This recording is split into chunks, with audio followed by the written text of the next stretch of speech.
While Dennis was working in the garage on his dream car, Dennis's son Nick dramatically interrupted him. He claimed that he had found a truck hidden on the property and that there was something terrifying about it. He could clearly see that his son was scared by what he had seen because he could barely speak. Dennis, therefore, decided to investigate it and see if his son was telling the truth. But Dennis didn't know that what was hidden in that truck would turn his life upside down. Dennis and Nick traveled on foot from Dennis's farm to the truck. Dennis didn't believe Nick because he knew every square foot of his land and assumed that he should have noticed something as big as a truck. However, his son was still crying, so it could be true. But what could be in that truck, Dennis thought? Because of Dennis's huge property, it took them a while to get to the truck.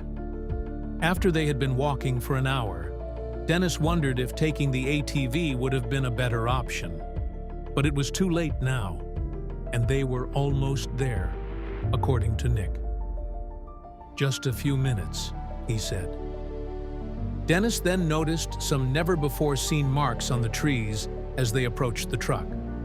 Dennis considered things to be strange enough, since he had never seen this. It had to be someone else. Maybe his son Nick was telling the truth after all. When they were almost at the truck, things got even stranger. Dennis and Nick saw a pile of trash on the side of the road. And this was extremely strange because no one usually travels that far on Dennis's property. By the minute, Nick's story became more believable. And then Nick shouted, "There it is!" Dennis couldn't believe what he was seeing. Something was really hidden on his property. Nick was telling the truth after all. The truck was obviously hidden because it was covered with netting. Dennis indicated that it was probably hidden for a reason, and his assumption would be confirmed moments later. Dennis removed the netting, and there it was, a truck hidden in the middle of Dennis's property. He just couldn't believe that this was really happening. This was no place for a truck because there was no road or anything nearby. So how the hell did a truck end up here? Dennis was curious as to what could be in the truck, as it was pretty clear that the net's meaning was that this truck was not supposed to be found, so there must be something hidden there. So Dennis said to Nick, "Stay here, son. I'm going to get in the truck." Dennis walked up to the truck and suddenly heard a loud bang. Dennis was startled and jumped back almost 2 meters. It sounded like someone inside the truck was banging on the metal door. But surely there won't be anyone here, Dennis thought. Dennis was quite scared by the loud bang, and when he looked back, he saw Nick running away. He didn't want his son to get lost on the property because it was already getting late. So he needed to get Nick back to the truck to see what was inside that truck. Dennis yelled for his son to stop running, but Nick kept running and refused to listen. It was a while before Dennis came closer, because this kid was running like his life depended on it. Nick may have already known what was in the truck because he was terrified. He stopped for a second, taking it all in so he knew where to turn, and quickly took off running after his son. Suddenly, he realized how bad his stamina was, as he was out of breath after running for just a minute. He asked his son to stop running, and at last, he was getting close. Finally, Dennis grabbed his son and held him in his arms. "It's okay, Nick, take it easy." He felt Nick's body shaking, and it took a moment for the boy to calm down. Dennis told his son that they should go back and find out what was in that truck. Nick was still scared and didn't want to go back to the truck. "What did you see in that truck?" Dennis asked. Nick was stuttering and couldn't give an answer to his question. It took a while before Dennis was able to calm his son down. But he calmed down after a while, and they walked back to the truck. Dennis and Nick walked back to the truck, and Dennis kept an eye on Nick because he didn't want him to run away again. Dennis was still drenched in sweat after chasing his son, so he kept trying to calm Nick down without losing sight of him. There were only a few minutes left until they would be back at the truck. After several minutes of walking, they reached the truck. Dennis was very curious about what could be hidden inside that truck. But aside from that, he was also cautious as he remembered the loud bang that had just happened moments before. Dennis was very careful as he approached the truck because he knew he had to be alert. He looked back to see if his son was still there, and thankfully he was. He was behind a tree and could see that the boy was still scared. Dennis looked back at the truck. He was finally going to see what was in that truck. He looked for the door handle but wasn't surprised that the truck was locked. Dennis pulled on it a couple of times, but it didn't seem to budge. He looked around and suddenly saw a large stick. The stick had a bump on the end that would be perfect for smashing one of the windows with. "Watch out, Nick! I'm going to break the windows!" Dennis yelled at his son. He wanted to prepare him for what was about to come, so he wouldn't get scared and run away again. Slowly, he swung the stick above his head and, with all his strength, smashed it into the driver's window.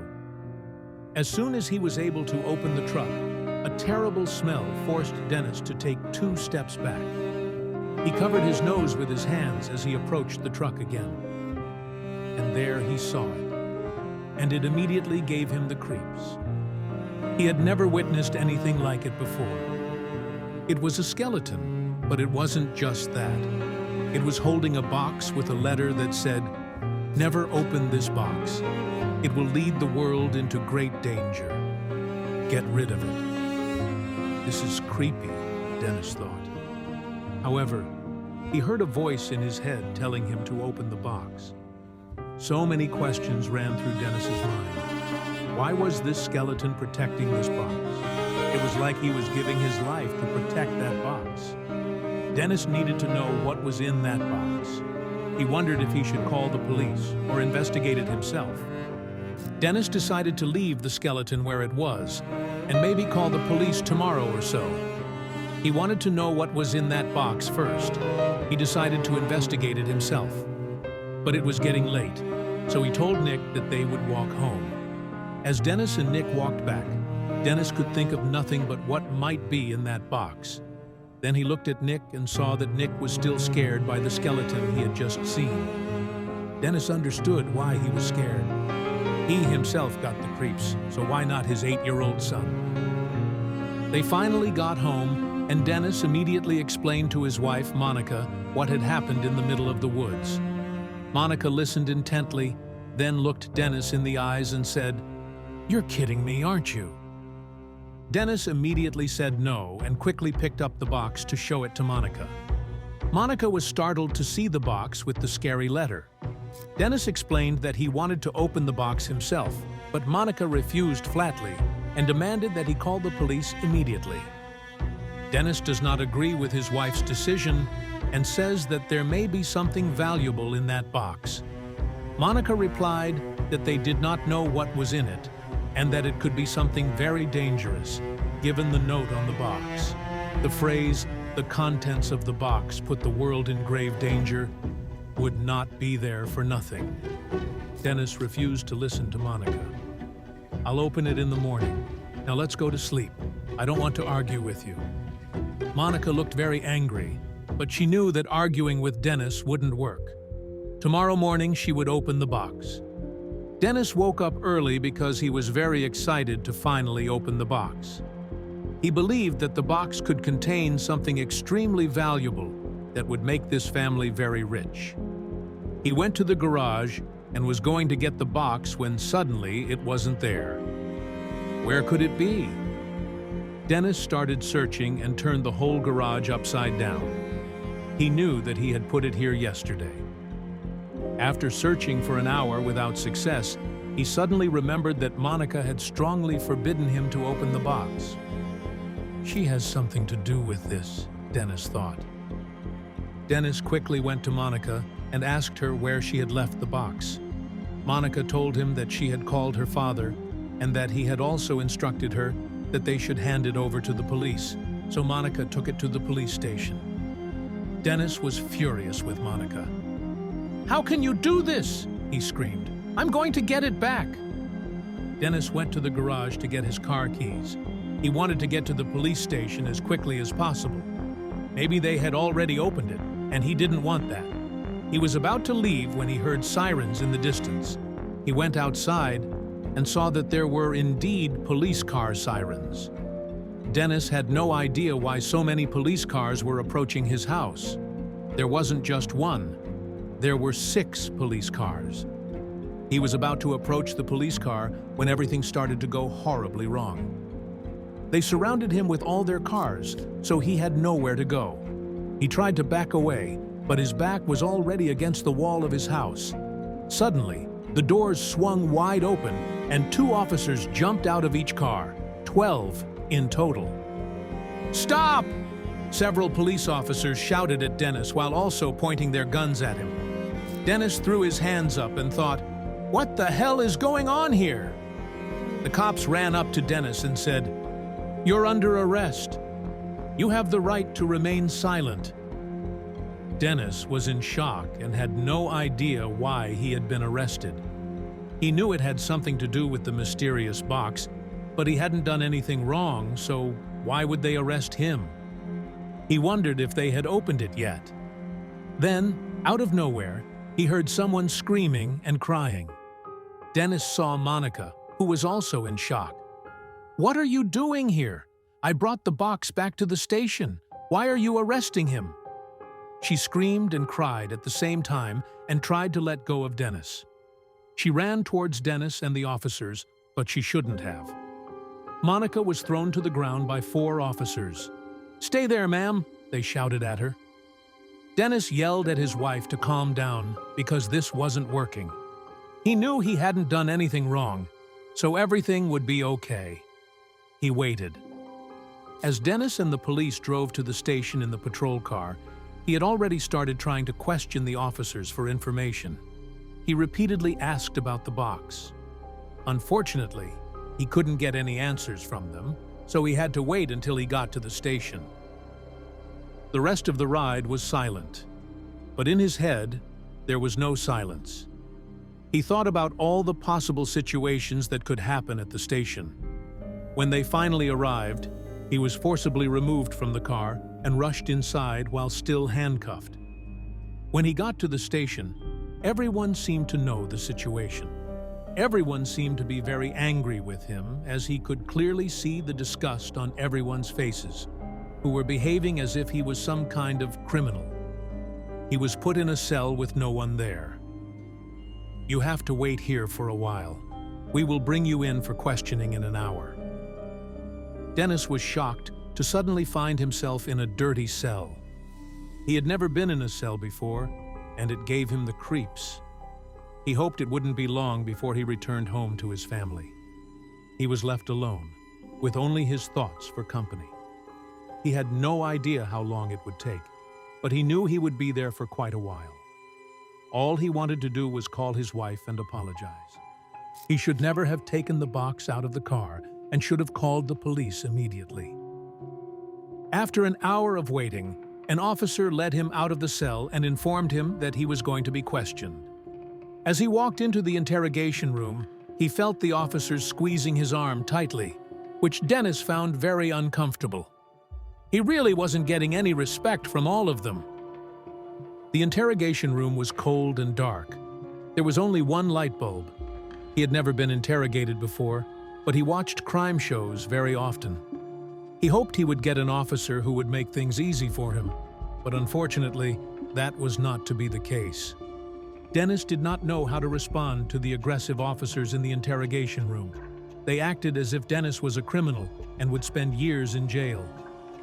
For the first few minutes, Dennis pondered how to respond. He knew that anything he said could be used against him. He had to be careful. A police officer kept shouting at Dennis, "Where did you get that box? That box is centuries old and contains a lot of danger." Dennis wasn't that interested in the police officer, because all he could think about was what was inside that box. Had it been opened yet? But not answering the questions only made things worse. The officers got the idea that Dennis didn't care about any of it and almost felt like it was his way of confessing. But eventually, Dennis started telling his story. He realized that telling the truth was better than staying quiet.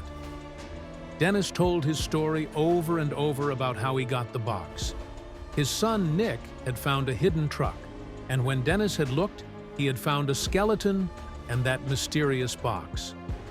They didn't really believe him. But then Dennis knew the perfect thing to say. Dennis said that he would authorize the police officers to look around his property so they could find the hidden truck. That way, Dennis's story could be verified, and the officers would know he was telling the truth. The officers agreed to this condition, and Dennis was returned to his cell. When Dennis returned to his cell, he couldn't help but wonder what was in that box. He also wondered if the police had opened it already. He thought they had, otherwise they wouldn't have arrested him. Maybe there was something very dangerous in that box. Now more than ever, he wanted to call Monica. He wanted to warn her of the police's arrival and maybe advise her to take Nick to his grandparents. It wasn't a scene for a little boy to see, but there was no one here he could ask. He had been left alone again. After waiting 4 hours, several officers returned to his cell. They said they had seen the truck and the skeleton in it. Dennis's story was finally verified, so they now knew he was telling the truth. Dennis was taken back to the interrogation room. Dennis noticed right away that the energy had changed. The police seemed less aggressive. "Okay, Dennis, we've been to your farm, and we have to say that it's a very large one. The amount of acres of land you have must be very difficult to take care of." Dennis nodded, but all he could think about was getting to the point. They went on to tell him that they had arrived at an empty farmhouse. "We tried ringing the doorbell and checking with your wife to see if she was okay. We searched the perimeter, but she wasn't home. So we went straight to the coordinates you gave us. And sure enough, we found the truck with a human skeleton inside." It was a bit of a shock to hear that the skeleton had been found. Deep down, he hoped the bones were fake. No one would want a dead body on their property. That might mean a trial would be needed. But that wasn't the only thing on his mind. "Okay, officers. You saw the truck, right? You know I'm telling the truth. Am I still a suspect?" Dennis asked. The officers replied that he was no longer a suspect. They saw the truck and the skeleton, so they knew the mysterious box had come from that hidden truck. But now the next mystery, especially in Dennis's case, was figuring out what was in that box. Was it really dangerous, like the letter said, or was it just a fake letter? He needed to know more about what was in that box. Was it really dangerous or not? The officers told Dennis that they had already opened the box, and that was why they had arrested him. But they couldn't tell him what was inside the box. No way, Dennis thought. He had to know what was in that box, so he claimed that he had a right to know because it had been found on his property. The officers exchanged glances before agreeing to release the information on one condition. Dennis was eager to know what that one condition was. They asked him to sign a paper promising that everything would stay in this room. They told him not to tell anyone. Dennis could only agree with the officers. He knew that signing a contract with the police was not the smartest thing to do, but he was too curious to know what was in that box. The officers took the paperwork inside, and Dennis signed the contract. Finally, Dennis would know what was in that box. The officers tell Dennis that he will be able to see the contents with his own eyes. Dennis was very excited, but there was something about the officers' worried faces that kept him from jumping for joy. That they were so scared and worried would not be in vain. They took Dennis to a special room and told him to wait while they got something. Dennis thought they would bring him the box, but when they returned a short time later, all dressed in white hazmat suits, he was stunned. They brought one for Dennis as well and told him to put it on. "Is this really necessary?" Dennis asked carefully. but judging by everyone present, it was not something to be taken lightly. "Yes, please put it on," one of the officers requested. Dennis knew he had to comply. After all, they were doing him a favor. They could change their minds and tell him to go away. So Dennis quickly put on his hazmat suit. Then he was led to another door. There was a sign on the door that could only mean one thing: danger. Suddenly, Dennis wasn't so sure he needed to know what was inside the box anymore. Would his need to know be his downfall? Dennis carefully followed the cops into the room. There was only one table in the middle of the room with the box on it. There was a large glass wall on one wall where a group of police chiefs watched from a safe distance. "They're monitoring us to make sure everything is up to code," one of the officers told Dennis after catching him staring. Monitoring us? Dennis thought, but he didn't have time to back out. One of the officers was already standing by the box, ready to open it. Dennis quickly made his way to the table, and everyone else followed. When the table was surrounded by the officers and Dennis, the officer slowly opened the box. Dennis could hardly bear the suspense, so he closed his eyes, afraid of what he would see. And then, the box opened. It was an anticlimax, to say the least. Dennis slowly opened his eyes again and saw an insect sitting inside the box. It was unlike anything he had ever seen before. But what harm could such an insect do? "I understand your confusion," one of the officers suddenly said. "But this is no ordinary insect. This insect is infected with several diseases, and if it were to get loose, it would start a huge health crisis." Dennis gasped. He quickly stepped back and collided with an officer. He had seen enough and wanted to leave the room as soon as possible and go home. Shortly after, Dennis was released from jail. He ran home, where he hugged his wife and son tightly. It took a few more days for the police to clean up the truck and tow it away. But after that, Dennis was glad to never be involved in such a situation again. The end.